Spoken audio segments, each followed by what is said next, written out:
bienvenue dans cette nouvelle vidéo. Aujourd'hui je vous retrouve pour débuter un nouveau vlog lecture. Alors nous sommes jeudi 20 février, du coup je pense que ce sera le tout dernier vlog lecture pour le mois de février. Je vais vous prendre là du coup pour cette dernière semaine. Si jamais vous avez vu mon vlog précédent sur la chaîne, vous savez que j'ai lu énormément de nouveautés et je pense que ce vlog va encore une fois être basé sur la lecture de nouveautés de dernière sortie. Parce que j'en ai encore beaucoup dans ma pied à lire et qui me tentent vraiment énormément, donc je vais essayer d'en lire un maximum là dans cette vidéo. Essayer de finir le mois de février en beauté avec peut-être d'excellentes lectures. Au niveau prévision de lecture, j'ai tout d'abord ma lecture de La Guerre sans fin à terminer. Je vous disais la dernière fois, en fait il me reste 100 pages en fait pour terminer le roman. Je suis ici. Du coup je vais le terminer, là je vais lire la partie d'aujourd'hui et peut-être même la partie de demain là aujourd'hui. Ça j'ai vraiment bien envie de voir comment ça va se conclure, donc je pense que je vais terminer ça là juste après. Et alors j'ai bien envie également de lire le petit manga que je viens d'aller me chercher là ce matin, qui est donc le tome 5 de la série Toutes les raisons de s'aimer. Et comme je vous l'ai présenté dans mon vlog précédent, j'ai pris l'édition collector pour ce manga, ce qui fait que j'ai eu le petit puzzle de 100 pièces qui est en rapport avec cette série. Donc je pense clairement que je vais le faire là dans cette vidéo, donc vous aurez peut-être des plans quand je ferai le puzzle. Et alors après j'ai sorti 3 titres qui me tentent énormément, que j'ai bien envie de lire également cette semaine. 2 titres que je vous ai présentés dans le vlog précédent et que j'ai pas eu le temps de lire. Il y a notamment Un prince sans cœur de Ingrid Seymour, qui est de la romantasy, un premier tome de romantasy, et un premier tome d'urban fantasy qui est donc Premier rituel de Kelly Sinclair. Donc c'est le premier tome de la série Le repère des sorcières. Donc là c'est de l'urban fantasy, on va parler coven, sorcières et démons, si jamais je dis pas de bêtises. Et ensuite l'autre gros titre cette fois-ci qui me tente énormément, et alors je pense clairement que c'est celui-là qui va me prendre le plus de temps de lecture là cette semaine, c'est Heaven Breaker de Sarah Wolf, qui est donc un premier tome de série, mais plus de la SF ici. Je pense qu'il y a quand même une petite romance, si jamais je dis la bêtise. C'est un gros bébé. C'est un gros bébé, donc il va me prendre un petit peu de temps de lecture, donc c'est 604 pages de lecture. Donc voilà, c'est 3 titres que j'ai reçus des maisons d'édition, des titres qui vont sortir. Alors celui-là il sort que là en cette fin du mois de février, donc je crois que c'est le 26 ou 27 février, si jamais je dis pas de bêtises. Il me semble que celui-là est dispo en librairie déjà. Et pour ce titre-là, en version papier, il sort également que là au mois de mars. Donc comme ça, vous aurez mon avis sur des titres qui vont sortir ou qui viennent de sortir. Donc c'est plutôt chouette. Alors bien évidemment, il y a d'autres titres qui me tentent. Il y a peut-être des futures sorties également, des sorties la semaine prochaine. J'ai pas encore regardé ce qui sortait pour la dernière semaine de février, donc j'essaierai de regarder ça. J'ai encore plein d'autres titres qui me tentent dans ma bibliothèque, donc si ça se trouve je vais lire également d'autres choses. Mais en tout cas, c'est ma petite pile de cette semaine, la petite pile de départ là, les livres qui me tentent le plus et que j'aimerais vraiment bien lire pour cette dernière semaine de février. Du coup voilà pour mes petites prévisions lecture. J'ai rien d'autre à vous dire là pour cette intro. Pour une fois je fais une intro de vlog qui est vraiment pas très longue, ça change d'habitude. Donc je reviendrai vous voir dès que j'ai un petit update au niveau de mes lectures à vous faire. Alors si jamais il y a d'autres petits titres qui viennent rejoindre ma bibliothèque, je vous montrerai ça dans le prochain clip.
Petit update assez rapide là pour l'instant parce qu'il est bientôt midi, il faut que je me dépêche. Là je viens de tourner ma vidéo sur les sorties livresques et ça m'a pris plus de temps que prévu parce que il y avait vraiment beaucoup de choses à vous présenter.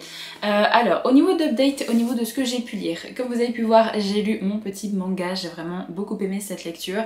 Alors je suis juste un petit peu triste parce qu'on passait d'une sorte de triangle amoureux au début de cette série, ça s'était tassé et là ça revient, du coup je suis un petit peu blasée par rapport à ça parce que c'est pas la thématique que je préfère. Je pense que là ça ne va pas durer très longtemps, mais les personnages sont vraiment très choux, j'aime vraiment beaucoup l'évolution un petit peu d'une certaine relation, donc je suis bien contente d'avoir avancé. Comme vous avez pu voir, j'ai également fait le petit puzzle, alors ça a été très vite, mais j'ai vraiment bien aimé faire le petit puzzle. Et de ça, je trouve que les pièces du puzzle sont vraiment en bonne qualité pour un puzzle qui a été ajouté dans une édition collector, donc je suis bien contente d'avoir pris cette édition là. J'ai également terminé La guerre sans fin de Daniel L. Johnson, j'ai vraiment beaucoup aimé, je crois que j'ai mis 4 étoiles. Il n'y a pas eu ce 5-star feeling, mais j'ai quand même beaucoup aimé la fin, j'ai bien aimé les résolutions un petit peu de fin. J'ai hâte un petit peu de voir ce qu'elle va nous réserver avec la prochaine duologie où on va suivre du coup le personnage de Anna. C'est pas un personnage que j'ai très hâte de suivre, mais en même temps, par exemple au début de cette duologie, j'avais un petit peu de mal avec le personnage de Zara et au final l'autrice a réussi à me la faire apprécier, donc elle peut clairement faire la même chose avec le personnage de Anna, donc on verra bien. Mais je suis très contente d'avoir terminé cette duologie. Ça fait ma série de terminer là pour le mois de février, vu que j'ai terminé cette deuxième duologie, donc je suis assez contente. Pour l'instant cette année j'arrive à me tenir au fait de terminer une série par mois. En même temps on n'est que le deuxième mois, du coup c'est pas trop compliqué pour l'instant. Et alors j'ai commencé du coup ma lecture de Un prince sans cœur de Ingrid Seymour. Alors je l'ai à peine commencé hier soir, j'en suis page 77. Pour l'instant ça se lit vraiment très bien. J'aime beaucoup le style d'écriture, c'est assez fluide. Alors c'est hyper mystérieux on va dire pour l'instant parce que en soi on va suivre une héroïne qui s'appelle Dani, qui est une humaine mais qui a certains pouvoirs. En gros dans cet univers vous avez le royaume des fae et le royaume des humains qui sont séparés, mais vous avez certains humains qui sont dotés de pouvoirs magiques. Donc vous avez deux catégories d'humains on va dire, vous avez les personnes qui n'ont pas de pouvoir et les personnes qui ont des pouvoirs magiques. Et donc Dani a des pouvoirs magiques, c'est une guérisseuse et elle utilise de temps en temps des runes de téléportation pour aller dans le royaume des fae, notamment pour aller faire son petit marché et pour trouver toutes les herbes, tout ça qu'elle a besoin pour faire son job de guérisseuse. Après elle retourne dans le royaume des humains et elle travaille dans un hôpital où elle aide des enfants tout simplement, donc elle est avec les médecins qui eux n'ont pas spécialement de pouvoir magique mais elle travaille en tant que guérisseuse là-bas. Vous avez plusieurs types de pouvoirs parmi les humains, par exemple son frère et sa sœur ont également des pouvoirs magiques et donc alors je sais plus qui fait quoi, mais il y en a un qui est capable d'envoyer du feu par ses mains je crois, il y en a un autre qui est capable de faire de la télékinésie. Et alors je sais plus si ça fait partie de sa famille ou pas, mais il y a quelqu'un qui se change en louve. Je vois sa sœur, elle se change en louve. Du coup il y a vraiment pas mal de petites choses. Il y a des métamorphes, il y a des personnes qui sont capables d'utiliser des éléments également. Mais elle c'est une guérisseuse et apparemment une guérisseuse assez douée. Un beau jour, lorsqu'elle va aller justement dans le royaume des faillis pour faire son petit marché, elle va utiliser sa petite rune de téléportation, elle va arriver là-bas et en fait elle va se faire accoster par des faillis qui vont l'empêcher en fait de repartir dans le royaume des humains et ils vont un petit peu la kidnapper, dire voilà on te kidnappe et on doit t'emmener voir quelqu'un, tu sauras un petit peu ce qui se passe plus tard.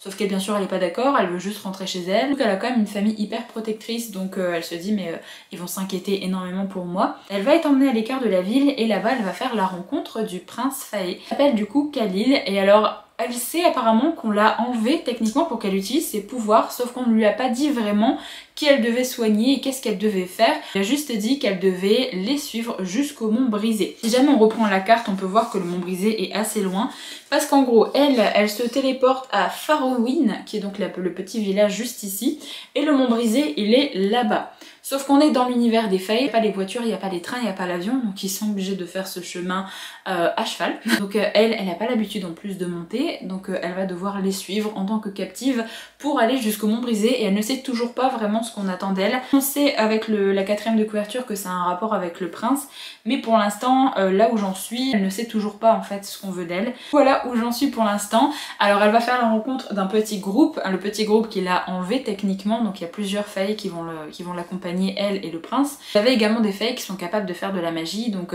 par exemple il y a un fée qui est capable d'alimenter le feu juste avec l'esprit. Vous avez également une fée qui est capable de donner des ordres en parlant. Elle peut par exemple vous dire tranche-toi la gorge et vous allez vous trancher la gorge. Voilà, du coup c'est un pouvoir quand même vachement flippant mais vachement utile également. Donc elle va faire la rencontre un petit peu de ces personnages là et donc elle va essayer juste de s'en sortir et bien sûr elle n'a qu'une idée en tête, c'est de s'échapper de ce groupe et essayer de rentrer chez elle. On va suivre ce petit périple et on va suivre ce groupe. Alors ils vont devoir s'arrêter à certains endroits. Donc vous avez la cour de l'automne, la cour de l'été, la cour de l'hiver, etc. Ça fait très à Cotard par rapport à ça mais il n'y a pas que Cotard qui utilise ça d'ailleurs. Donc là en fait ils vont devoir s'arrêter au niveau de la cour de l'été parce que le prince a quelque chose à demander au roi de la cour de l'été, si jamais j'ai pas de bêtises, avant de passer pour aller au Mont Brisé. Du coup ça va prendre vachement de temps en fait pour elle d'aller jusqu'au Mont Brisé. C'est pour ça qu'elle essaye de tout faire pour rentrer chez elle et d'essayer de s'enfuir. Du coup voilà pour le petit résumé. Alors pour l'instant ça se lit vraiment bien, j'aime plutôt bien les personnages. Le personnage du prince, je vous avoue qu'on l'a très peu vu. Parler genre 5 minutes et c'est tout, du coup je peux pas vraiment faire mon avis sur lui. Mais l'héroïne est plutôt chouette parce que c'est une héroïne qui a la tête sur les épaules et qui a quand même un fort caractère, donc ça me plaît plutôt bien. Donc je vais continuer ça tranquillement parce que le roman n'est pas très long, il fait 360 pages je crois. Donc je vais continuer ça tranquillement là aujourd'hui. Vraiment bien, ils ont fait des illustrations comme ça au niveau de chaque début de chapitre et du coup je pense que ça représente le Mont Brisé justement. Enfin bref, donc je vais continuer ça aujourd'hui, donc je vous donnerai mon avis sur la suite un petit peu plus tard.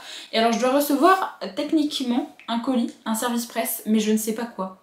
En fait j'ai reçu un mail, ça doit arriver avec la poste. En fait au niveau de l'expéditeur, c'est un expéditeur qui est le même pour plusieurs collections d'une maison d'édition, ce qui fait que je ne sais pas ce que je vais recevoir pour l'instant.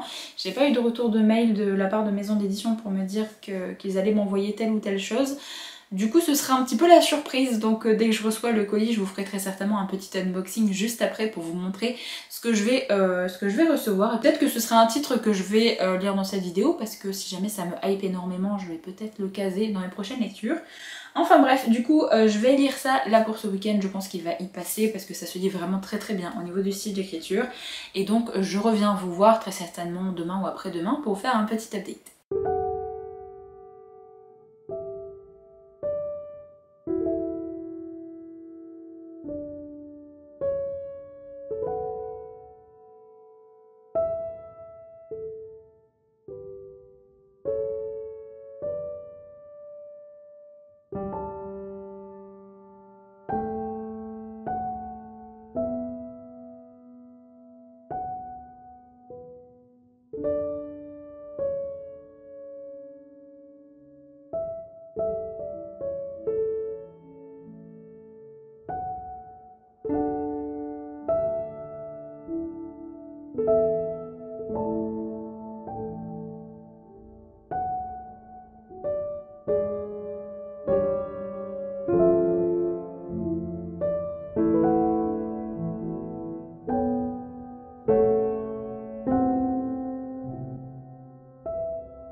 Bon alors je vous retrouve pour faire un petit update dans ce vlog et c'est plusieurs jours après que je vous reprends parce que devinez qui a de nouveau mal au dos, c'est Bibi. Si vous avez suivi un petit peu mes vlogs pour le mois de février, vous savez que j'ai eu une sciatique et j'ai été chez le médecin, j'ai pris mon traitement, etc. Mon mal de dos n'était pas totalement passé, mais je me sens mieux, j'arrive à refaire des choses, du coup je pensais qu'avec le temps ça allait finir par se passer totalement. Que depuis ce week-end, mon mal de dos est revenu exactement comme avant, donc comme la première fois où je suis allée chez le médecin pour ma sciatique. Donc trop bien, il n'y avait pas de rendez-vous chez le médecin là pour le début de semaine, du coup j'ai téléphoné directement à la secrétaire et en gros comme il me restait des médicaments de la dernière fois, et bien je refais de nouveau le traitement à base anti-inflammatoire, de décontractants, etc. Donc voilà, pour le début de cette semaine c'était pas fou, j'ai pas passé un week-end extrêmement cool non plus parce que bah, j'en ai marre de cette douleur, vraiment ça commence à bien faire. Sur le mois de février en fait je vais avoir une mal au dos pendant 3 semaines sur 4 je crois, donc ça commence à être long. je commence vraiment à saturer un petit peu, j'aimerais vraiment que ça finisse par se passer. Donc bref, du coup là cette semaine je suis encore assez chill à la maison, donc je vais pouvoir avancer également dans mes lectures. Donc franchement quand je vais regarder le nombre de livres que je vais avoir lus ce mois-ci, je pense que ça va déconner parce que c'est techniquement le plus petit mois de l'année. Je pense que ce sera le mois où j'aurai le plus lu. Ça a été un mois de merde niveau santé. Du coup, faut bien que ça amène un petit peu de bon également, hein, de ne rien pouvoir faire, de ne pas pouvoir rester assise vraiment sur une chaise, de ne pas pouvoir conduire parce que les médicaments sont trop forts, ce qui fait que je suis obligée de rester chez moi, sauf si je veux faire une petite balade à pied. Encore la balade à pied, ce sera uniquement quand j'aurai moins mal, parce que là pour l'instant, je galère juste à marcher chez moi. Là, je pense que je vais encore une fois bien lire cette semaine.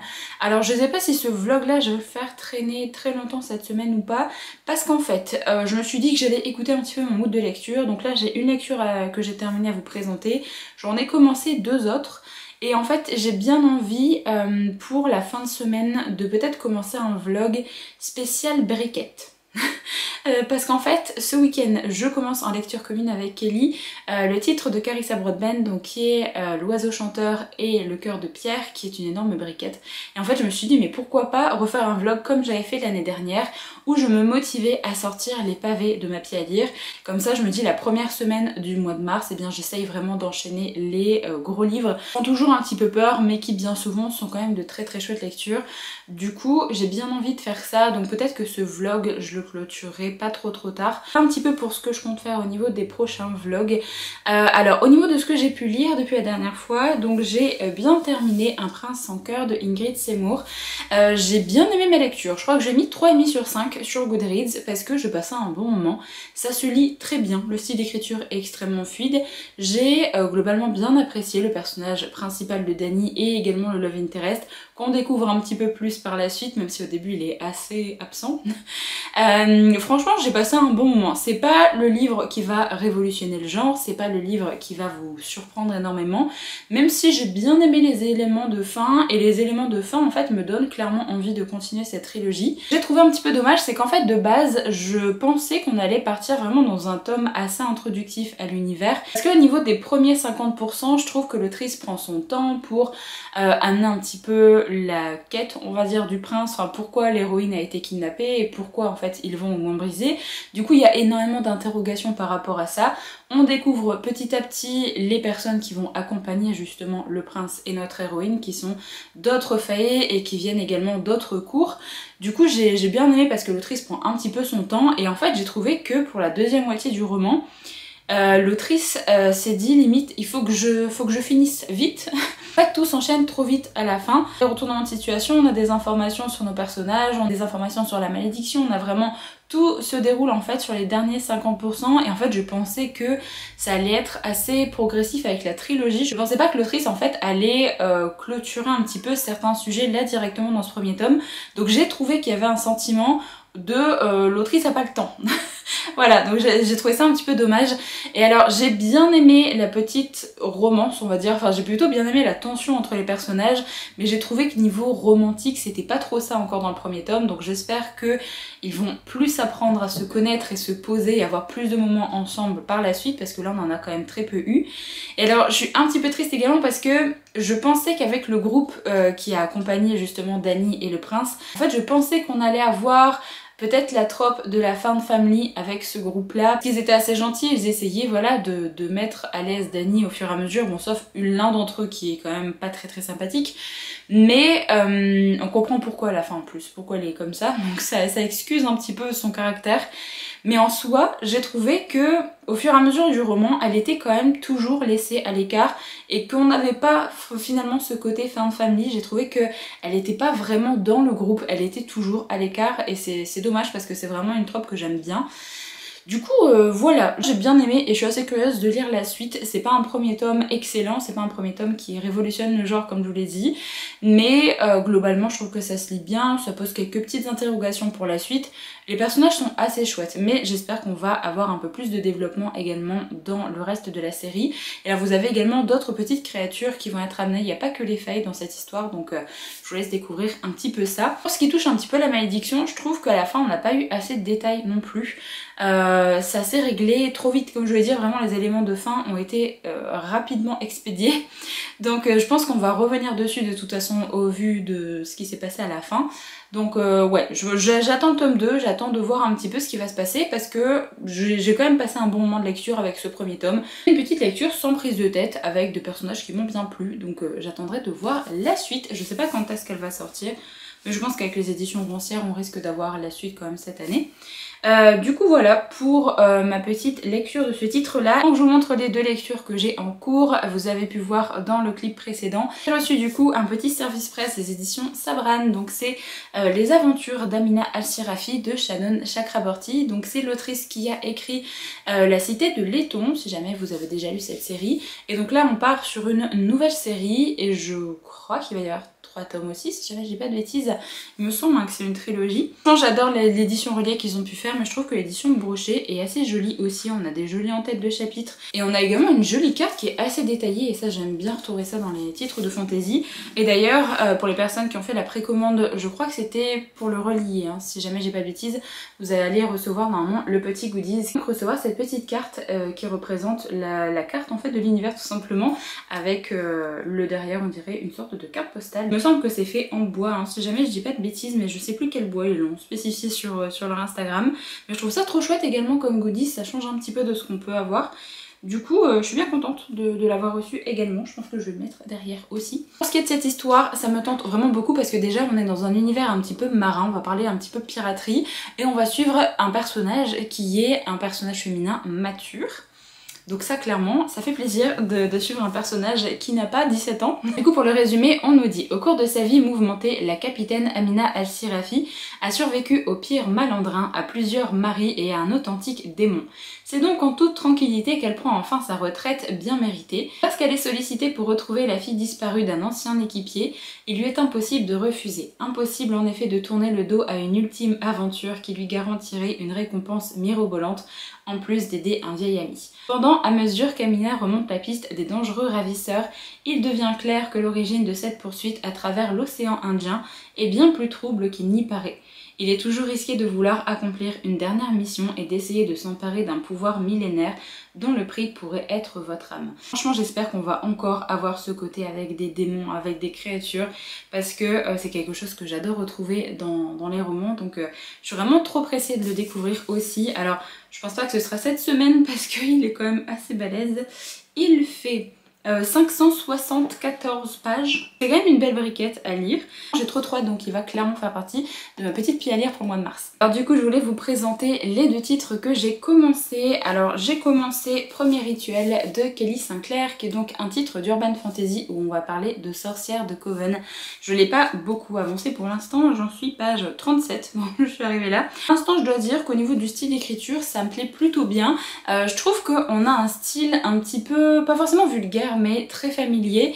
Du coup ça colle plutôt bien avec un univers d'urban fantasy. J'ai un peu de mal quand c'est ce genre de style et que c'est un univers de fantasy, mais en urban fantasy, moi j'aime bien. C'est quelque chose que j'adore, je trouve que ça colle plutôt bien avec ce genre-là. Et alors on va suivre une héroïne qui s'appelle Tempest, c'est ça ? Tempest Corentine, elle a 21 ans, de ce que je sais pour l'instant parce que j'ai pas lu beaucoup de pages, elle va partir pour un coven, sauf qu'elle n'a jamais fait partie d'un coven, ce qui est extrêmement rare pour une sorcière, et on sait qu'elle a perdu sa mère, sa grand-mère et sa sœur jumelle. Lorsqu'elle va expliquer un petit peu sa situation à l'entrée du coven, elle va dire qu'elle les a perdues lors d'un accident de voiture. On sait qu'elle ment et qu'il s'est passé autre chose qu'elle essaye de cacher. Donc elle va essayer de rentrer dans ce coven, elle va dire voilà, j'ai jamais fait partie d'une communauté comme ça, j'espère que vous allez m'accepter, j'ai très envie de juste gravir les échelons et d'apprendre davantage de choses sur moi-même, sur la magie et sur également le système d'un coven. Elle va finir par être acceptée et donc on va suivre un petit peu son entrée dans ce coven à partir de ce moment-là. Sauf que lorsqu'on est dans ses pensées, après on voit qu'elle est venue vraiment pour une bonne raison dans ce coven là, parce que c'est un coven que sa mère et sa grand-mère ont quitté 21 ans de ça, quand sa mère était elle-même enceinte de Tempest et de sa sœur. Et on ne sait pas vraiment pourquoi en fait pour l'instant elles ont quitté ce coven là. Notre héroïne pense que la mort en fait de sa famille pourrait être liée à ce coven et qu'il pourrait y avoir quelqu'un qui leur voulait du mal. Potentiellement ce serait lui ou elle, la personne qui aurait tué sa famille, au moins commandité la mort de sa famille. Donc je pense qu'on va partir sur une sorte d'enquête directement dans le Coven. En plus de ça, j'ai l'impression qu'elle va essayer de cacher ses pouvoirs magiques et essayer de cacher un petit peu à quel point elle est forte, parce que en gros là pendant un an elle va pouvoir rester là pour essayer de voir un petit peu comment se passent les Coven, etc. Mais après il y a une sorte de test en fait pour savoir où vous placez dans le Coven et ce que vous allez faire en fait pour le Coven plus tard. Et donc elle a dit il faut que je fasse tout ce que j'ai à faire absolument avant ce test là et potentiellement de devoir partir. Du coup je suis assez curieuse de voir ce que ça va donner pour l'instant. On pose tranquillement les bases. L'héroïne pour l'instant j'ai rien de mal à dire, je trouve qu'elle est assez chouette à suivre, donc je vais continuer tranquillement ma lecture. Et ça fait plaisir de retrouver un titre où on parle de sorcellerie, mais vraiment de sorcellerie. On va parler de rituels et on va parler vraiment de leur façon de vivre au quotidien. J'ai hâte de voir ce que ça peut donner avec ce titre là, donc je vais continuer ça tranquillement là aujourd'hui. Et alors le deuxième titre que j'ai pris pour que ce soit peut-être un petit peu plus chill, parce que j'ai quand même l'impression qu'on va avoir beaucoup d'informations dans ce titre là, donc je me suis dit j'ai bien envie de repartir sur une romance, peut-être la dernière de ce mois de février. Peut-être comme le tome 3 de cette série sort au mois de mars, j'ai bien envie d'être à jour pour pouvoir conclure cette trilogie peut-être le mois prochain. Alors j'avais un petit peu peur de me lancer dans Leather and Lark de Brynne Weaver, qui est donc le deuxième tome de cette trilogie, parce que au niveau des commentaires que vous m'avez laissé quand j'ai présenté le tome 1, vous êtes plusieurs à pas avoir tant aimé ce tome 2, donc je me suis dit bon, j'ai quand même envie de le tenter parce que de toute façon je l'ai acheté, il est dans ma pile à lire et que j'ai bien envie d'avancer dans cette série aussi. Mais je sais que voilà, peut-être que ce sera pas mon titre préféré de la série, peut-être que je préférerai le tome 1. Alors pour l'instant, je dois dire que ça va. Je suis arrivée page 85. Dans ce titre-là, on va suivre Lachlan, qui est donc le frère de notre personnage principal du premier tome. Et on va également suivre la meilleure amie de notre personnage principal féminin du premier tome. Il y a des personnages qu'on a un tout petit peu vus dans le premier tome. Au niveau de la rencontre entre les deux personnages, ça s'est fait de façon assez étrange, puisque notre personnage de l'arc a tué quelqu'un en voiture. En fait elle a foncé dans une autre voiture, elle en est sortie et en gros elle a appelé son père en disant voilà faudrait faire le ménage, donc son père lui a donné le numéro d'une entreprise pas du tout légale hein, qu'il connaît, et du coup c'est l'entreprise de Lachlan qui est arrivée, enfin lui il travaille pour cette entreprise là. Et donc il est arrivé pour faire le ménage, c'est-à-dire aller rechercher le corps qui avait plongé dans le lac juste à côté, donc aller récupérer le corps et reprendre la voiture de la personne qui est morte et essayer de nettoyer toutes les traces pour pas que les policiers puissent remonter la piste de l'arc. Que cette rencontre ne s'est absolument pas bien passée. Et donc on va les retrouver un an plus tard. Ils vont assister tous les deux à une sorte de petit repas de famille, puisque Rowan, qui était donc notre perso principal du tome 1, vient fêter un petit peu sa réussite au niveau professionnel. Je vais pas trop en dire sinon ça spoil un peu le tome 1. Donc en fait ils vont se retrouver là et pas forcément se remettre directement. Alors on apprend tout doucement que le personnage de l'arc, j'ai l'impression qu'elle est également une serial killeuse, un petit peu comme Sloane, mais on n'a pas encore eu énormément d'infos sur elle, donc j'attends de voir un petit peu ce qui va se passer. Pour le personnage de Lachlan, j'avoue que c'était lui qui m'intéressait le plus au niveau des personnages qu'on avait pu découvrir dans le tome 1, parce qu'il avait l'air assez sombre, assez flippant, et j'avais très envie de voir ce qu'il faisait en fait dans la vie. Et donc il fait partie de cette entreprise pas très légale et il est une sorte de tueur à gages. On va découvrir un petit peu pourquoi il en est arrivé à faire ça, et donc on a un peu plus d'infos également sur le passé des trois frères, ce qui est arrivé. Pourquoi Lachlan se sent un petit peu prisonnier de cet emploi et notamment du patron de cette entreprise là. Donc on va avoir un petit peu d'infos sur lui. Donc pour l'instant j'avoue j'ai rien de mal à dire au niveau du titre là, donc peut-être que ça va arriver par la suite, mais pour l'instant j'apprends à découvrir les personnages, j'ai vu un petit peu leur interaction et leur interaction me plaisent plutôt bien, donc on verra bien comment ça va se passer par la suite. Alors il n'est pas forcément très long, il fait 437 pages et j'en ai lu 85 pages déjà hier, donc je pense que je vais le dévorer assez vite. Voilà pour mes petites lectures en cours et je vous retrouve très vite pour vous faire un petit update.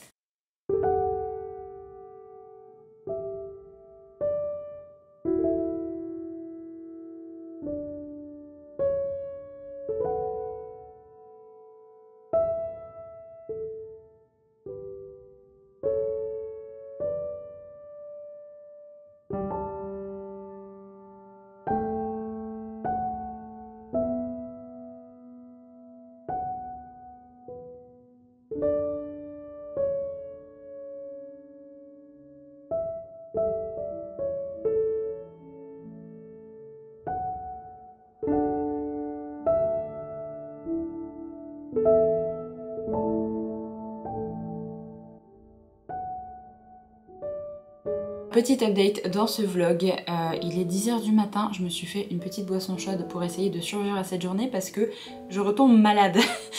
Franchement j'en ai marre de ce mois de février, j'espère vraiment que au mois de mars je vais récupérer ma santé, que ce soit physiquement, extérieurement ou intérieurement parce que vraiment j'en ai marre.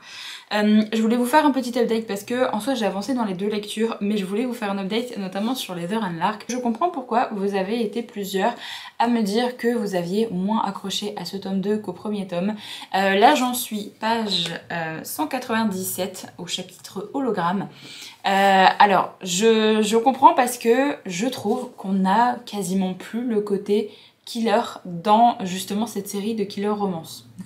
En fait, je trouve que le côté serial killer et vraiment l'ambiance qui était très chouette dans le premier tome est quasiment absente, en tout cas pour l'instant. On a eu quoi, 2 ou 3 petites scènes où justement on retrouvait ce côté-là, mais c'est très léger et en soi j'ai juste l'impression de lire une romance contemporaine. Donc je pense que c'est peut-être ça qui a déçu pas mal de personnes. Et alors je suis un petit peu triste parce que je pensais clairement que le personnage de Lachlan, ça allait être une sorte de bad boy, que ça allait être quelqu'un de très grincheux, ça allait être quelqu'un d'assez sombre, qui allait clairement mettre du temps peut-être à se dévoiler, qui allait être vraiment renfermé, etc. Et en fait, pas du tout. Franchement, c'est clairement l'impression qu'il m'a donnée dans le premier tome. Et là, je trouve que c'est juste un personnage en soi qui n'a pas eu de chance dans sa vie et qui n'a pas eu de chance par rapport à ce qu'il a vécu. Donc on a un peu plus d'informations sur son passé. Mais sinon il est tout mielleux en fait, il est tout gentil.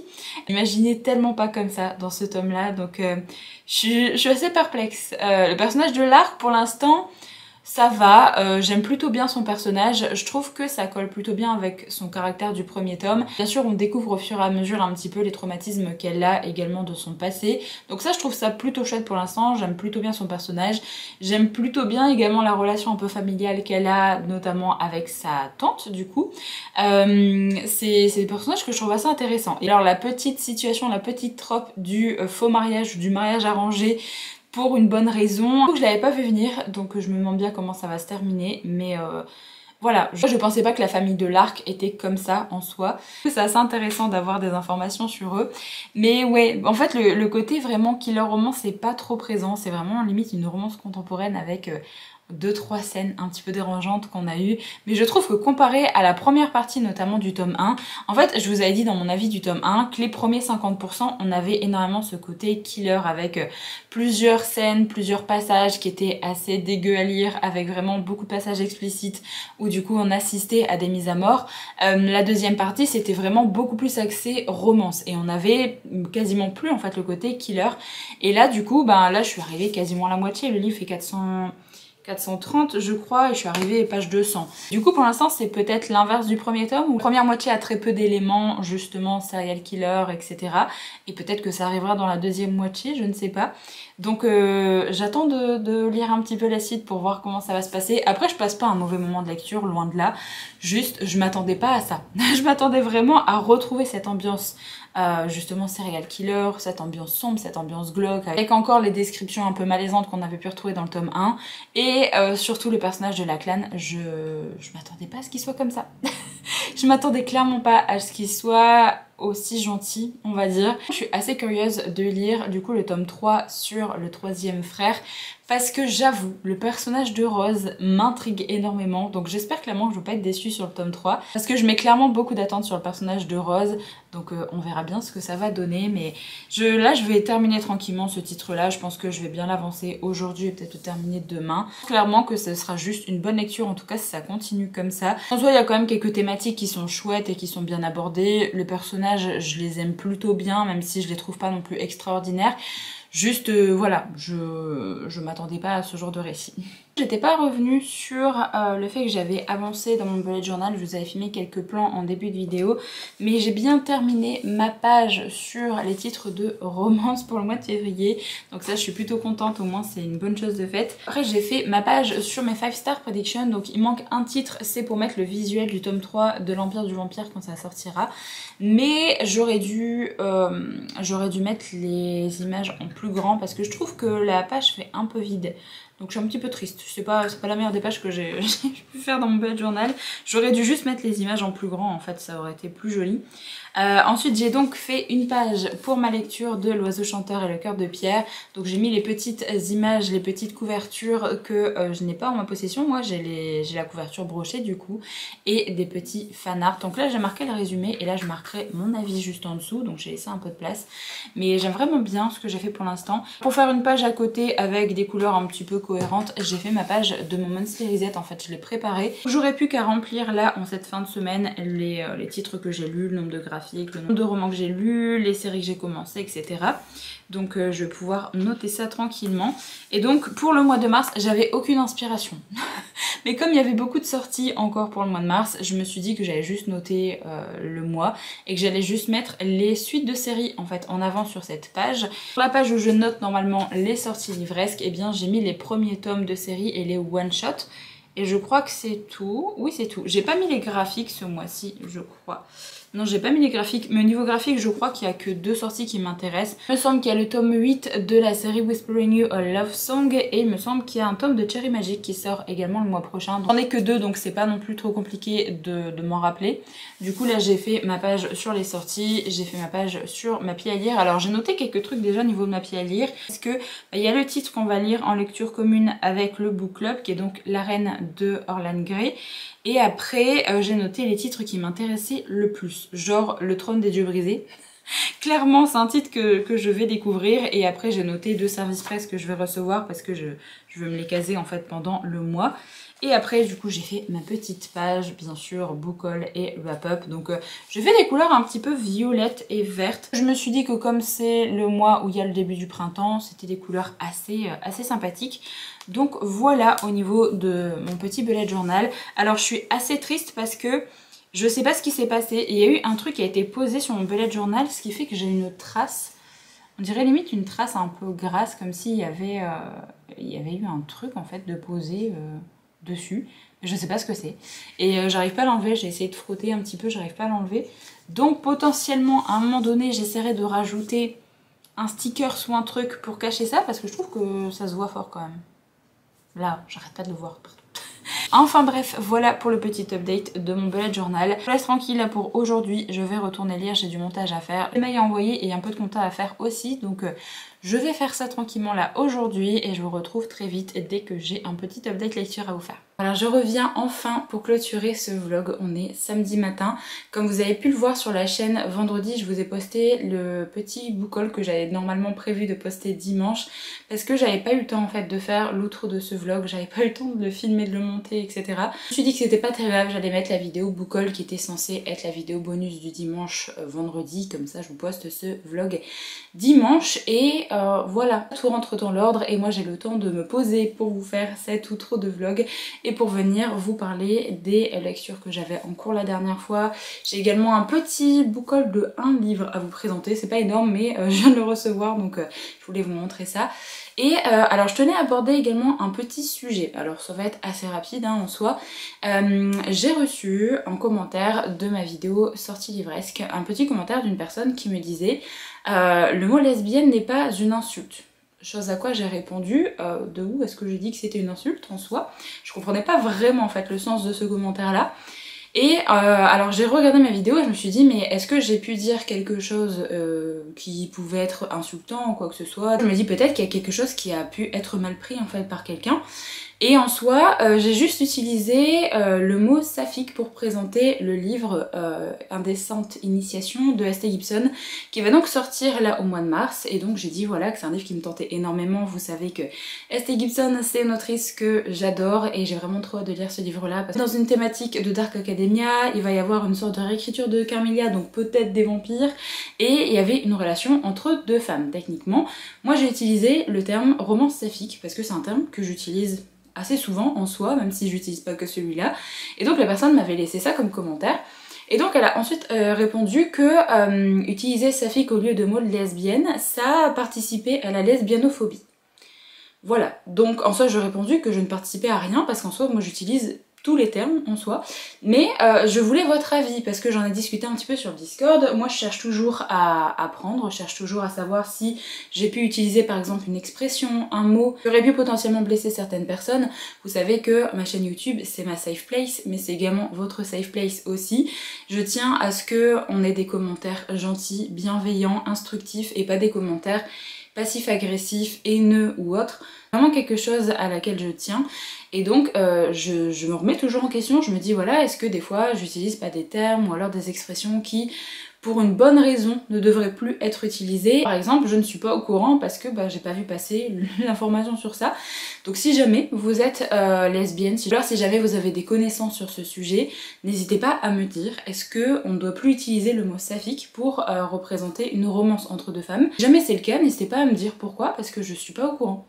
Donc voilà, mais par contre si jamais quand vous laissez des commentaires, que ce soit sur ma chaîne ou alors sur d'autres chaînes, par exemple si quelqu'un a utilisé un terme qu'il ne devrait plus utiliser pour une bonne raison, soyez dans la bienveillance, essayez d'être instructif dans votre commentaire, essayez de dire attention là tu as utilisé ce terme là, tu devrais plus vraiment l'utiliser parce que nanana. Voilà, vous essayez de dire pourquoi. Ne mettez pas de commentaires forcément passifs-agressifs en mode oh t'as utilisé ça, franchement c'est honteux. Je pense que si jamais vous suivez les bonnes personnes, vous devez être au courant en fait de leur façon de penser. Donc si jamais il y a juste un terme qui a été utilisé qui ne devrait plus être utilisé, voilà, la personne est juste peut-être pas au courant. Vous savez, on est des êtres humains, on peut faire des erreurs. Donc moi là clairement, si le mot saphique n'est plus utilisé pour une bonne raison pour représenter les romances entre deux femmes, n'hésitez pas à me dire pourquoi, parce que clairement je suis juste pas au courant de ça. Donc si jamais on doit plus l'utiliser, eh bien je l'utiliserai plus, c'est aussi simple que ça, parce que j'ai pas envie d'utiliser un terme qui pourrait mettre mal à l'aise des personnes en fait quand ils regardent mes vidéos. Donc voilà pour le petit sujet du jour. Vous savez, j'ai déjà eu des commentaires extrêmement agressifs, extrêmement passifs-agressifs, même sur ma personne directement. Ce genre de commentaires là, bien évidemment je les supprime. Je shadowban la personne, donc en fait la personne elle poste ses commentaires mais en fait personne ne les voit. Donc comme ça c'est fait, parce que quand c'est vraiment des commentaires ignobles sur moi, et que moi, je ne laisse pas passer ça. Par contre si jamais c'est des commentaires instructifs sur quelque chose que j'ai pu dire dans la vidéo, je suis pas là pour faire la police et pour supprimer ce genre de commentaires, moi je suis là pour échanger avec vous. Vraiment n'hésitez pas à entrer dans des sujets de discussion si jamais vous en sentez le besoin. Après vous avez également mon Instagram, vous avez également mon Discord, c'est des lieux beaucoup plus appropriés je trouve à la discussion plutôt qu'une chaîne YouTube dans les commentaires, parce qu'en plus des fois j'ai pas toutes les notifs, donc je peux voir les commentaires assez tard. J'ai des notifs quand vous laissez un commentaire, mais des fois quand vous répondez à mon commentaire, j'ai pas spécialement la notif. Du coup pour échanger c'est un petit peu compliqué, donc je suis obligée de revenir plusieurs fois sous les vidéos et des fois je loupe des commentaires à cause de ça. Voilà pour ce petit sujet que je souhaitais aborder dans cette vidéo. Maintenant je vais vous présenter les titres que j'ai terminés. Alors c'est pas fifou. Alors déjà j'ai un petit DNF concernant Premier Rituel de Kelly Sinclair. Je suis arrivée page 177 chapitre 16 et j'arrive pas à me mettre dedans. J'arrive pas à accrocher au personnage, à l'histoire, à l'intrigue. Je m'ennuie pendant cette lecture et j'ai vraiment du mal à me remettre en fait à chaque fois dans le livre, j'ai vraiment du mal à avancer.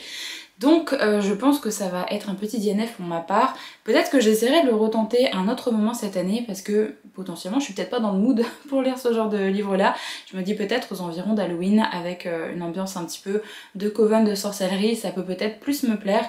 Mais là vraiment j'arrive pas. J'essaye vraiment de me mettre dedans, j'accroche pas à l'héroïne. L'écriture en soi ça va, c'est pas ça qui me dérange. Juste je trouve qu'on tourne en rond et l'histoire en fait de base me hype pas pour l'instant. J'essaierai peut-être d'y retourner un moment cette année, mais en tout cas pour l'instant c'est pas un livre pour lequel j'ai spécialement envie d'y retourner, j'ai pas spécialement envie de continuer cette lecture là, donc je vais la mettre de côté. Et alors c'est pas une autrice que je souhaite abandonner, loin de là, parce que vous avez été plusieurs à me conseiller l'autre série de l'autrice. Je crois que c'est Les Accords Corrompus, si jamais je me gourre pas de nom de série, mais c'est une autrice que je vais tenter en fait avec d'autres séries parce qu'elle a vraiment de bons avis sur ces autres séries.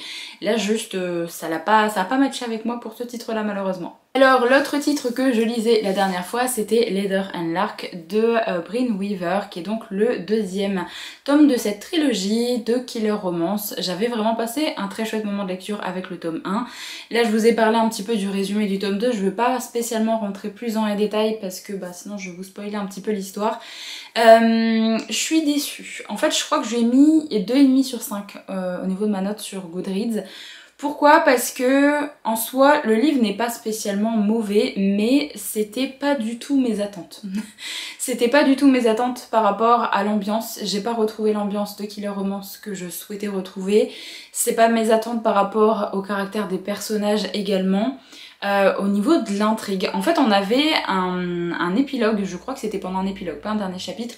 Enfin bref, au niveau de la fin du tome 1, il y avait un chapitre qui nous annonçait un petit peu la direction qu'allait prendre ce tome 2.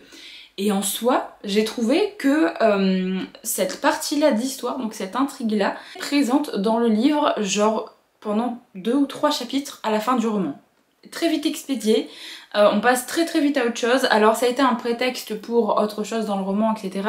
Mais je m'attendais à ce que ce soit un peu plus développé en fait à ce niveau-là. Je pense que l'autrice a clairement voulu mettre l'accent sur la romance, sauf que au niveau de la romance, j'ai pas trouvé qu'il y avait tant d'alchimie non plus que ça entre les deux personnages, donc oui, globalement je suis un petit peu déçue. Je m'attendais pas spécialement à ça, j'ai pas accroché plus que ça au personnage, et comme je vous l'ai dit, le personnage de Lachlan, je le pensais pas du tout comme ça.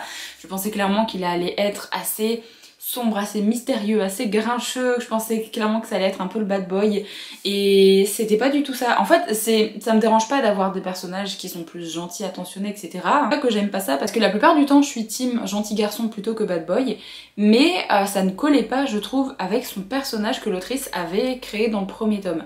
Je trouve que vraiment dans le premier tome, elle nous a fait miroiter un personnage très sombre, et là du coup c'était pas trop ça.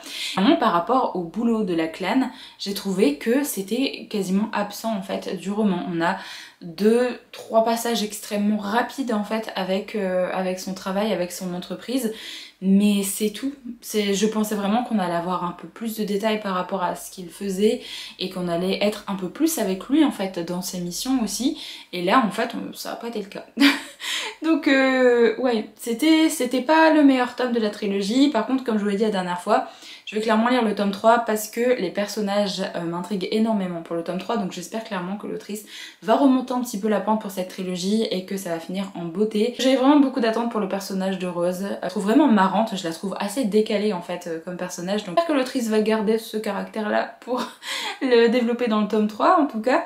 Donc ouais, c'était pas le meilleur tome de la trilogie, je suis d'accord avec vous hein, quand vous m'avez dit oui j'ai beaucoup moins aimé le tome 2 que le tome 1. Je rejoins vos avis parce que ouais, ça l'a pas trop fait non plus avec moi. Alors du coup, avant de conclure cette petite vidéo, je voulais vous montrer une petite réception des éditions Korrigan que j'ai reçue là ce matin. Donc c'est La Reine d'Éternité de L.J. Andrews. C'est le deuxième et dernier tome de cette première duologie dans l'univers Le Royaume Éternel. Et alors je pensais qu'il allait avoir d'autres duologies ou d'autres trilogies en fait dans cet univers là, mais de ce que j'ai vu sur Goodreads, techniquement la suite, donc le tome 3, en fait c'est un one shot, c'est vraiment un tome avec une romance avec des personnages, et c'est pas une autre duologie. Et il me semble que le tome 4 également que l'autrice a prévu, parce qu'il n'est pas encore sorti je crois, également un one shot dans cet univers là. C'est plutôt chouette également d'avoir des petits one shots qui vont concerner d'autres personnages. Du coup pour cette histoire on va avoir la fin de l'intrigue de cette première duologie. En soi ça va être la fin de la romance entre nos deux personnages. Alors le premier tome j'avais vraiment bien aimé certains côtés, mais j'avais trouvé qu'il y avait quand même beaucoup de lenteur, donc j'espère clairement que dans ce tome 2 il y en aura un petit peu moins, parce que vraiment l'univers a beaucoup de potentiel, et la fin quand même m'a donné très envie de lire ce tome 2, donc j'espère clairement que cette série va se terminer en beauté, parce que tout ce qui est univers un petit peu marin, un peu piraterie, c'est quelque chose que j'aime bien, et avec la magie qui était utilisée dans cet univers là, je trouvais ça assez cool. J'avais juste trouvé que c'était peut-être pas assez exploité dans le premier tome, donc j'espère qu'on aura un petit peu plus de magie encore là dans ce tome 2. J'ai vraiment beaucoup aimé le personnage de Eric, par contre c'était mon problème dans le premier tome, c'était le personnage, je sais même plus comment elle s'appelle, Livia, qui est donc notre deuxième personnage principal. Je trouvais pas très intéressante, je la trouvais assez effacée comparée au personnage de Eric, donc c'est clairement pour le personnage de Eric également que j'ai envie de terminer cette histoire, parce que j'ai envie de retrouver ce personnage là et j'ai envie de voir comment l'histoire va se conclure pour lui. Mais ouais, j'espère que Lydia va un petit peu mieux se développer là dans cette suite, ça va être un petit peu plus intéressant de suivre ses points de vue. En tout cas c'est encore une énorme briquette, hein. Il fait plus de 500 pages, il fait 520 pages et quelques. Si jamais vous êtes intéressé pour ce titre là, il sort en librairie le 12 mars. Donc, et je crois que ça sort uniquement en brochet hein. Pour cette série il n'y a pas d'édition reliée, donc ça sort que dans ce format là. Du coup coup voilà, je pense que j'ai dit toutes les petites choses que je voulais vous dire avant de clôturer ce vlog. Alors pour les personnes qui me demandent dans les commentaires, oui mon dos ça commence enfin à aller mieux.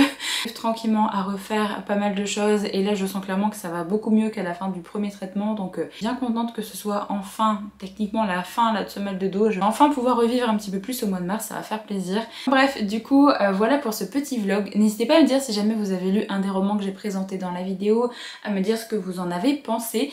Moi du coup je vais commencer le premier vlog du mois de mars en lisant des petites briquettes, donc j'espère que ce sera d'excellentes lectures parce que c'est vraiment des titres qui me tentent énormément. Du coup moi je vais vous laisser ici pour ce reading vlog.